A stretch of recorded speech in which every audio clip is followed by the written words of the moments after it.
سب سے بڑی فضیلت یہ ہے کہ اللہ تعالی نے صحابہ کو معیار ایمان قرار دیا ہے کہ آپ ایمان کا معیار ہے۔ دیکھیے پہلے پارے کے آخری رکوع میں اللہ تعالیٰ ارشاد فرماتے ہیں کہ مسلمانوں کو دعوت دینے کے لیے آ گئے، مسلمانوں کو دعوت دینے کے لیے آ گئے۔ کون آئے؟ یہودی بھی آئے اور عیسائی بھی آئے۔ یہودی علیحدہ آئے اور عیسائی علیحدہ آئے دعوت دینے کے لیے۔ کیا کہنے لگے؟ کہنے لگے کونوا ھودا، اے محمد کے اصحاب رضی اللہ تعالیٰ عنہم اجمعین، تم یہودی بن جاؤ۔ عیسائیوں نے آ کر کیا کہا؟ کونوا نصارا، تم نصارا بن جاؤ، تم عیسائی بن جاؤ۔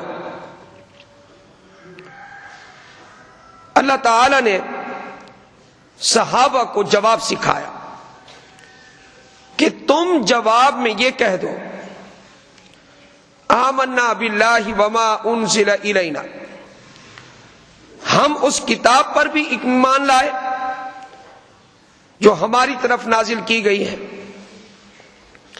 اور ہم سے پہلی کتابیں جو اللہ نے اتاری ہیں ان پر بھی ہم ایمان لائے، اور پہلے نبیوں کو اللہ نے جو کچھ دیا ان نبیوں پر بھی ہمارا ایمان ہے، اور ان پر اللہ نے جو کچھ اتارا نازل کیا ان پر بھی ہمارا ایمان ہے۔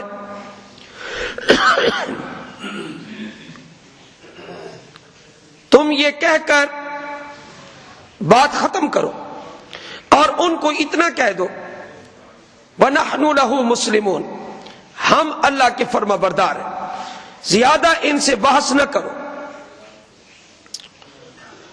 حضرت ابراہیم، حضرت اسماعیل، حضرت اسحاق، حضرت یعقوب، اولاد یعقوب، حضرت عیسیٰ علیہ السلام، حضرت موسیٰ علیہ السلام، اور ان کے علاوہ جتنے انبیاء دنیا میں آئے، اللہ نے ان کو جو کچھ دیا، جو وحی نازل کی ہے، ہمارا اس پر ایمان ہے۔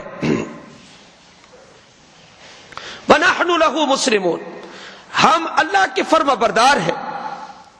یہ کہہ کر بات کو ختم کر دو۔ پھر اللہ نے اس کے بعد ارشاد فرمایا، کیا فرمایا ذرا غور کریں۔ وہ تو آئے تھے دعوت دینے کے لیے، یہودی بن جاؤ یا عیسائی بن جاؤ، صحابہ کو کہنے کے لیے آئے تھے۔ اللہ نے آیت میں یہ جواب سکھا کر اس کے بعد فوراً ایک آیت ذکر کی ہے۔ کیا فرمایا؟ فَإِنْ آمَنُوا بِمِثْلِ مَا آمَنْتُمْ بِهِ فَقَدِ اهْتَدَوْا، یہ جو تمہیں اپنی یہودیت اور عیسائیت کی دعوت دینے کے لیے آئے ہوئے ہیں، ان کو کہہ دو اگر یہ ایسے ایمان لائیں جیسے تم ایمان لائے ہو، یہ جو تمہیں اپنے دین کی طرف بلانے کے لیے آئے ہیں، ان کو یہ کہہ دو۔ فَإِنْ آمَنُوا، اعلان کر دو، اے میرے نبی قرآن کے ذریعے آپ سنا دیں ان کو، اور لوگ ایسا ایمان لائے جیسا کہ صحابہ تم ایمان لائے ہو، فقد اہتدوا، تو ہدایت یافتہ ہوں گے، پھر ان کو ہدایت یافتہ سمجھا جائے گا۔ اب بتائیں کہ اللہ تعالیٰ نے معیار ہدایت، معیار ایمان، معیار اسلام اللہ نے کن کو بنایا ہے؟ صحابہ کو بنایا۔ صحابہ سے دور رہ کر یا صحابہ کے بارے میں بغض رکھ کر آدمی کبھی بھی دیندار نہیں بن سکتا۔ آدمی کبھی فلاحین کی دارین کی جو فلاح ہے، دونوں فلاح ہیں، دنیا آخرت کی فلاح، فلاحین دارین کی فلاحین کا مستحق نہیں ہو سکتا، اہل نہیں بن سکتا۔ یہ اسی وقت ہی اہل بنے گا جب آدمی صحابہ کو دل سے محبت کے ساتھ مانے گا۔ جو آدمی صحابہ سے بغض رکھتا ہے وہ دنیا میں بھی محروم ہے، قبر میں تو اس کے ساتھ جو کچھ ہوگا ہوگا، اور جو حشر اس کا آخرت میں ہوگا الامان والحفیظ۔ اللہ تعالی نے دیکھو جی مجھے اور آپ کو معیار ہدایت، معیار تقوی، معیار ایمان قرار نہیں دیا، بلکہ صحابہ کے بارے میں اللہ نے فرمایا کیا؟ اور لوگ ایسے ایمان لائے جیسا کہ تم ایمان لائے ہو تو ہدایت یافتہ ہوں گے۔